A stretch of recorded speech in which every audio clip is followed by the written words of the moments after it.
ఓం సాయిరామ్ శ్రీమాత్రే నమః. అమ్మ బిడ్డలందరికీ నమస్కారం ఫ్రెండ్స్. ఎలా ఉన్నారండి? ఏం చేస్తున్నారు?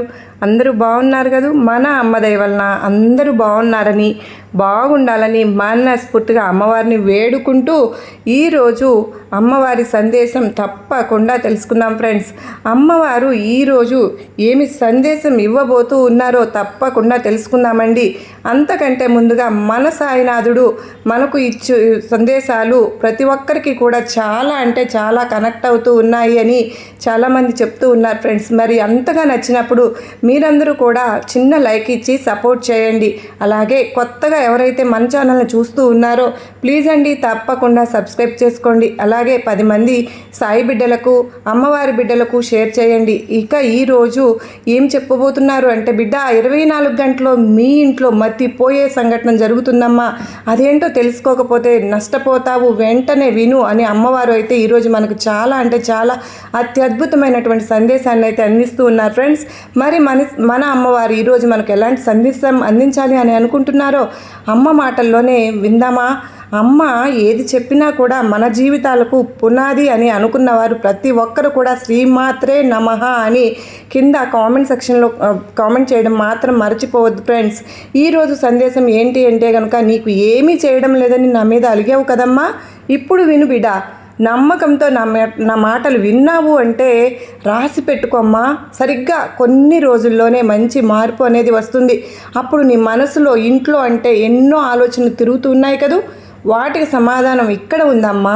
నీకు సమాధానం ఎవరు ఇస్తారో తెలియక నువ్వు ఆశగా ఎదురు చూస్తున్నావు కదూ.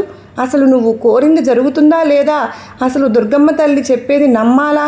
చెప్పే మాటలు నమ్మొచ్చా లేదా? నిలకడలేని మనసుతో నువ్వు ఉన్నావు బిడ్డ. ఏది నమ్మాలో ఏది నమ్మకూడదో తెలియక అయోమయంలో ఉన్నావు. నువ్వు ఎటువంటి ఆలోచన తీసుకోలేకపోతున్నావు. నువ్వు కోరింది జరిగే తీరాలని పట్టుబట్టి కూర్చుంటున్నావు బిడ్డ. ఒకవేళ అదే జరగకపోతే నిరుత్సాహపడుతున్నావమ్మా, అందరి మీద కోపపడుతున్నావు, కుటుంబం మీద కానీ నీ చుట్టుపక్కల వారి మీద కానీ అవసరం అంటే అనవసరమైన కోపాన్ని చూపిస్తున్నావు. ఎందుకు తల్లి? అసలు ఇలా చేయడం సవ్యమేనా చెప్పు? ఒక్కసారి ఆలోచించి చూడు, నీకే తెలుస్తుంది. అలా నువ్వు ఎవరి మీద అంటే వాళ్ళ మీద కోప్పడితే ఎవరు మాత్రం ఊరుకుంటారు చెప్పు? అది నీ తప్పే కదా తల్లి. నేను రోజు కూడా చెప్తూనే ఉన్నాను, కోపం వస్తే ఆ కోపాన్ని అదుపులో ఉంచుకోవాలి అని.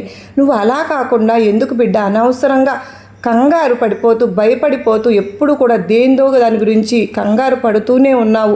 ఏమాత్రం కూడా నువ్వు దిగులు పడొద్దు. రాబోయే రోజుల్లో నువ్వు అదృష్టం పడుతుంది తల్లి. నువ్వు ఆశ్చర్యపడే ఎన్నో అద్భుతాలు జరుగుతాయి అని నీకు చెప్తూనే ఉన్నాను. ఇక నువ్వు ఆనందం నీ వాకిట్లోనే అడుగు పెట్టబోతుందమ్మా. మీ ఇంట్లో ఒక అత్యద్భుతమైనటువంటి సంఘటన జరగబోతుంది. రాబోయే 24 గంటల్లోనే ఆ సంఘటన జరిగి నీ ఇంట్లో ఒక మంచి శుభకరమైన వాతావరణం అనేది నెలకొంటుంది బిడ్డ. ఆ వాతావరణం కోసం నువ్వు ఎన్నో రోజులుగా ఎదురు చూస్తూ ఉన్నావు కదూ. అమ్మ దుర్గమ్మ, ఒక ఇంట్లో శుభకార్యం జరగాలని ఎన్నో రోజులుగా ఎదురు చూస్తున్నాను, కానీ ఏదో ఒక ఆటంకం వచ్చి ఆగిపోతూనే ఉంది తల్లి. ఎలా అయినా జరిపించమ్మా అని బాధపడుతూ ఉన్నావు బిడ్డ. అది రాబోయే 24 గంటల్లోనే నీ ఇంట్లో ఒక శుభకార్యం అనేది, శుభకార్యపు వాతావరణం అనేది నెలకొంటుందమ్మా. ఈ ఒక్క సంఘటనతో నీ జీవితమే సంతోషకరంగా మారిపోతుంది. నీ జీవితంలో అద్భుతాన్ని, అదృష్టాన్ని నేను తీసుకొస్తున్నాను. ఇక నువ్వు ఆనందంగా జీవించు. అంటే ఆనందం అని అంటే మరి కాసేపట్లో పెట్టబోతున్నావు. అసలు నిర్లక్ష్యం చేయకుండా నీ దుర్గమ్మ చెప్పింది జాగ్రత్తగా మనసు పెట్టి విను బిడ్డ. అనవసరమైన ఆలోచనలు మనసులో ఉంచుకుని నువ్వు గందరగోళంతో నా మాటలు వినట్లేదు. మనసు నిలకడగా ఉంచుకుని ప్రశాంతంగా విను. నీ అమ్మ దుర్గమ్మ ఏం చెప్తుందో అర్థం చేసుకో. అప్పుడే నీ కష్టాలకు కారణం కూడా నీకు తెలిసి వస్తుంది. నీ కష్టాలకు ఇక ఒక మంచి తీర్పు కూడా చెప్తాను, విను బిడ్డ. నీకు ఒకరి మీద ఉన్న అసూయ వల్ల నీ ఎదుటివారు నీ మనసును గాయపరిచి నిన్ను అవమానపరిచి నువ్వు ఏ తప్పు చేయకపోయినా సరే నిన్ను నిందించినా కూడా నువ్వు వాళ్ళపై కోపం చూపించవద్దు. అసలు వాళ్ళపై ద్వేషం పెంచుకోవద్దు. అర్థమైందా? నువ్వు వాళ్ళ మనసును గాయపరిచేలా అనుకోవద్దు తల్లి. ఏంటి దుర్గమ్మ తల్లి నువ్వు ఇలా అంటున్నావు? అంతలా బాధపెట్టి నేను ఏడిపించిన వాళ్ళు ఏమీ అనకూడదా నన్ను? అసలు ఆలోచించకూడదా? పట్టించుకోకూడదా? ఎలా తల్లి అలా అంటున్నావు? అందుకు నా సమాధానం చెప్తాను వినమ్మా. నిన్ను అలా అవమానపరిచి బాధ పెట్టి ఏడిపించడం వల్ల వాళ్ళేమీ ఎప్పుడు సంతోషంగా ఉంటారా? భవిష్యత్తులో వాళ్ళ కర్మలన్నింటినీ వాళ్ళే తీసుకుని నీ కర్మలు కూడా వాళ్ళు తీసుకునే కష్టాలు, సమస్యలు, బాధలు వాళ్ళు లాగేసుకుంటున్నారు బిడ్డ. ఆ విషయం వాళ్ళకి తెలియట్లేదు. నిజమా? దుర్గమ్మ తల్లి అడుగుతున్నావా అని నువ్వు? ఇది నిజంగా దుర్గమ్మ తల్లి వాక్కు బిడ్డ. నిన్ను ఎవరైతే బాధ పెడతారో వాళ్ళ నుంచి వాళ్ళ కర్మల్ని నేను లాగేసుకున్నట్లే. అందుకే నేను ఇక చెప్తూనే ఉన్నాను, ఎవరిని బాధ పెట్టకు, ఎవరి మీద కోపాన్ని పెంచుకోవద్దు. ఎవరైనా ఏ తప్పు చేయకుండా అతన్ని గాయపరుస్తూ బాధ పెడుతూ ఉంటారో వాళ్ళ కర్మల్ని పూర్తిగా లాగేసుకుంటున్నారు అని అర్థం. అలా చేయడం వల్ల నీకే కాదమ్మా లాభం. అందుకే కదా ఆలోచించి చూడు బిడ్డ. ఒకవేళ వాళ్ళను ఏమైనా అనాలని వాళ్ళ మీద జాలిపడు, అంతేగాని ఇంకా అంతకు మించి నువ్వేమీ చేయాల్సిన పని లేదు. అర్థమైంది కదూ? ఒకవేళ వాళ్ళని నువ్వు తిరిగి దెబ్బ కొట్టాలని చెప్పి అనుకున్నావు అంటే ఇక నువ్వు ఎక్కువ కర్మలు అనుభవించవలసి వస్తుంది తల్లి. కనుక కోపము, ద్వేషము, అసూయ, ఈర్ష్య వంటి వాటికి జోలికి నువ్వు అసలు పోవద్దు. ఒకవేళ నిన్ను ఎవరైనా పాపం మూట కట్టుకున్నావు అంటే అది నీకు ఈ జన్మలోనే కాదు తల్లి, జన్మలకి వెంటాడుతూనే ఉంటుందని నీకు నీ తల్లి దుర్గమ్మ చెప్తుంది. ఎవరు ఏమన్నా కూడా నువ్వు పట్టించుకోవద్దు. కాస్త నిదానంగా నెమ్మదిగా ఉండు బిడ్డ. నీకు తగిలిన గాయాలన్నీ కూడా నాకు తెలుసమ్మా. ఇప్పటి వరకు నువ్వు పడ్డ కష్టాలన్నీ కూడా నేను చూస్తూనే ఉన్నాను.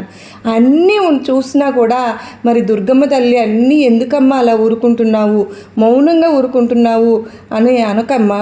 నీలో ఉన్న భయం కూడా నాకు కనపడుతుంది. నీ కళ్ళ నిండా నువ్వు నీరు పెట్టుకుని ఏడుస్తున్నావు కదూ. ఎందుకు తల్లి కన్నీరు పెట్టుకుంటున్నావు చెప్పు? అసలు నా బిడ్డ ఎంత పిరిగ్గా ఉండడం నాకు అసలు ఎంత బాధగా ఉందో. నేను ఎంతో ధైర్యాన్ని ఇచ్చే మాటలు ఎన్నో చెప్తున్నాను, దైవ వాక్కును ప్రతిరోజు నీకు అందిస్తూనే ఉన్నాను. అయినా సరే ఎందుకమ్మా నువ్వు భయపడుతున్నావు, వెనకడుగు ఎందుకు వేస్తున్నావు చెప్పు? తల్లి, ఎలాంటి సమస్య వచ్చినా సరే ధైర్యంగా నువ్వు ముందుకు వెళ్ళాలి. సంతోషంగా వచ్చిన బాధను ఓర్చుకోవాలి. నేను నీకు తోడున్నానుగా. నీ ఎదుగుదల కోసం నేను పక్కా ప్రణాళికలు చేస్తున్నాను కదా. ఇక నీకు భయం ఎందుకు? దాన్ని విడిచిపెట్టే బిడ్డ. నువ్వు ఏదైనా సాధించాలి అనుకున్నావు అనుకో, ఆ కష్టాలు రానే వచ్చాయి. దాంతోపాటు అడ్డుకుంటున్నారు నీ చుట్టుపక్కల వాళ్ళు కూడా, ఎన్నో అడ్డంకులు చేస్తూ ఉంటారు. ఇవన్నీ సహజమే తల్లి. వాటిని దాటుకుని నువ్వు ముందుకు వెళ్తేనే కదా విజయం అనేది ఉంటుంది. అది ఎలా ఉంటుందో నువ్వు చూడగలుగుతావు. నీ లక్ష్యాన్ని నువ్వు సాధించాలి అంటే కనుక ఏం వచ్చినా, ఎవరు ఎన్ని అడ్డంకులు వేసినా నువ్వు పట్టించుకోకుండా ముందుకు వెళ్తే కనుక నీ జీవితానికి నేను బాధ్యతగా ఉన్నాను, నేను నీ పక్కనే ఉన్నాను, నీకు నీ జీవితానికి మంచి కాలం రాబోతుందని చెప్పడానికే నేను ఈరోజు నీ ముందుకు వచ్చాను తల్లి. అతి త్వరలోనే నువ్వు విజయానికి దగ్గరలో ఉన్నావు. ఇంకా కొద్ది దూరం మాత్రమే ఉంది బిడ్డ. కొన్ని అడుగులు నమ్మకంతో కనుక వేసావనుకో విజయం నిన్ను ఖచ్చితంగా చేరుస్తుంది. ఆ విజయం నీకు దగ్గర అవుతుంది. కనుక ఇప్పుడు నీకు ఎన్ని కష్టాలు, సమస్యలు వస్తున్నాయి కనుక దేన్ని కూడా నువ్వు భయపడవద్దు, వెనుకడుగు వేయొద్దు. నీకైన పనులన్నీ కూడా వెనుక జరుగుతూనే ఉంటాయి. నువ్వు ఎలా అయితే నీ జీవితం ఉండాలి అని అనుకుంటున్నావో అలాగే నేను కూడా మారుస్తానమ్మా. నువ్వు దుర్గమ్మ మీద నమ్మకంతో ఉండు తల్లి. ఆ నమ్మకమే నిన్ను అన్ని వేళలా కూడా గెలిపిస్తుంది. ఆ నమ్మకమే కదా నిన్ను నా బిడ్డగా నేను మార్చుకున్నాను బిడ్డ. ఆ నమ్మకమే కదా ఈ రోజుల్లో నువ్వు కోరుకుంటున్న కోరిక అంతా తీరబోతుందని నేను చెప్తున్నాను. నా తల్లి, నీకు అంతా కూడా శుభమే జరుగుతుందమ్మా. ఇక్కడ 24 గంటల్లో రాబోయే నీ ఇంట్లో శుభకార్యంతో నీ జీవితం చాలా ఆనందంగా మారుతుంది బిడ్డ అని మన అమ్మవారైతే మనకు అత్యద్భుతమైన సందేశాన్ని అయితే అందించారు కదా ఫ్రెండ్స్. మరి మన అమ్మవారు చెప్పినట్లు ఎవరు మన మీద ఎన్ని నిందలు వేసినా కూడా మనం వాటిని పట్టించుకోకుండా మనమైతే ముందుకు వెళ్ళాలి అని చెప్పి మన అమ్మవారు మనకు ఎంత గొప్పగానో చెబుతూ ఉన్నప్పుడు, మన అమ్మ మనకు ఉన్నప్పుడు మనకెందుకండి భయం? ఎప్పుడు కూడా మన అమ్మ మనకేం చెప్తున్నారో మనం అదే లెక్కలోకి తీసుకోవాలి, కానీ వాళ్ళ మాటలు పట్టించుకోకూడదు అని మనకు తెలుసో తెలియకో మనం చేసిన తప్పులన్నింటినీ కూడా నేను సరిదిద్దుతాను తల్లి అని వాటిని చూసి నువ్వు ఏమి భయపడకమ్మా, అలా భయపడితే కనుక నీకు విజయం ఎలా వస్తుంది అని అమ్మవారు మనకు నువ్వు ఎలా విజయం సాధిస్తావు చెప్పు అని అడుగుతూ ఉన్నారు. నువ్వు ఏదైతే చేయాలి అని అనుకుంటున్నావో అది వెంటనే చేసేయమని కూడా చెప్తున్నారు. అప్పుడే మనకు మనశ్శాంతి ఉంటుందని, ఒకవేళ మనకు ఏదైనా బాధ కలిగితే నా నామాన్ని కూడా పఠించమని ఎప్పుడు చెప్తూ ఉంటారు కదా ఫ్రెండ్స్. ఇలా మనం మా అమ్మవారి నామాన్ని పఠించడం వల్ల మన బాధలు సమస్యలు అన్నీ కూడానండి మటుమయం అయిపోతాయి. మనకైనా ఆ కాలంలో త్వరలోనే వచ్చేస్తుంది అని అమ్మ ఎప్పటికప్పుడు మనకు ధైర్యంగా మన సమస్యలను ఎదుర్కొనే అంత ధైర్యం మనకు అమ్మవారైతే అందిస్తూనే ఉన్నారు. ధైర్యంగా ఉండు బిడ్డ, దిగులుగా ఉండవద్దు. దిగులు నీలో ఉన్నప్పుడు అల్లాడిపోతావు కదా. అలా కాకుండా సమస్య రాగానే మొదట్లోనే దానికి తాళం అనేది వేసేయమ్మా. తరువాత నీకైన సమాధానం నీకు ఖచ్చితంగా నీ దగ్గరకు వస్తుంది. కనుక ఎలాంటి దిగులు పెట్టుకోవద్దు బిడ్డ, ధైర్యంగా ఉండమ్మా. నీ దుర్గమ్మ నీకు తోడుగా ఉన్నాను కదా, ఇక సంతోషంగా ఉండు. నీకైన శుభవార్తలన్నీ నీ ముందుకు ఉంచుతాను.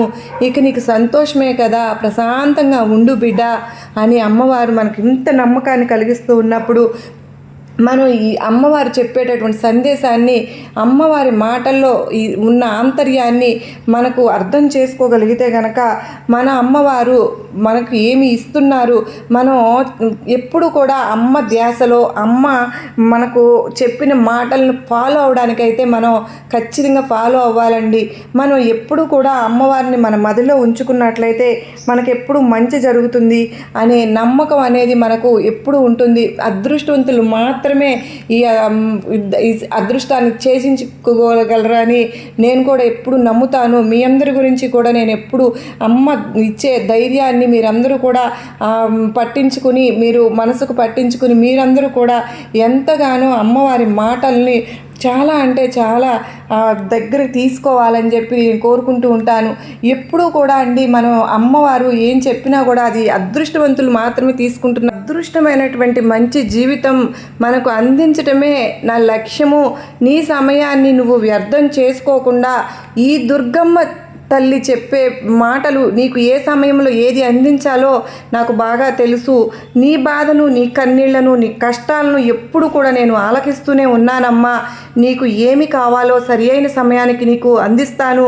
నీకు ఎప్పుడు కూడా తోడుగా, అండగా, నీడగా, రక్షణగా ఉంటాను తల్లి అని దుర్గమ్మ ఎప్పుడు కూడా ధైర్యాన్ని మనకు ఇస్తూ ఉన్నారు. నువ్వు ఎప్పుడు కోల్పోవద్దు, నమ్మకాన్ని, ధైర్యాన్ని ఎప్పుడు కోల్పోవద్దు బిడ్డ. అదే నీవు నీ జీవితంలో అనుకున్న స్థాయికి, స్థానానికి చేరుస్తుంది తల్లి. నీ విజయానికి కూడా తోడ్పడుతుంది. నిన్ను అన్ని వేళలా కూడా కాపాడుతూ ఉంటుంది బిడ్డ.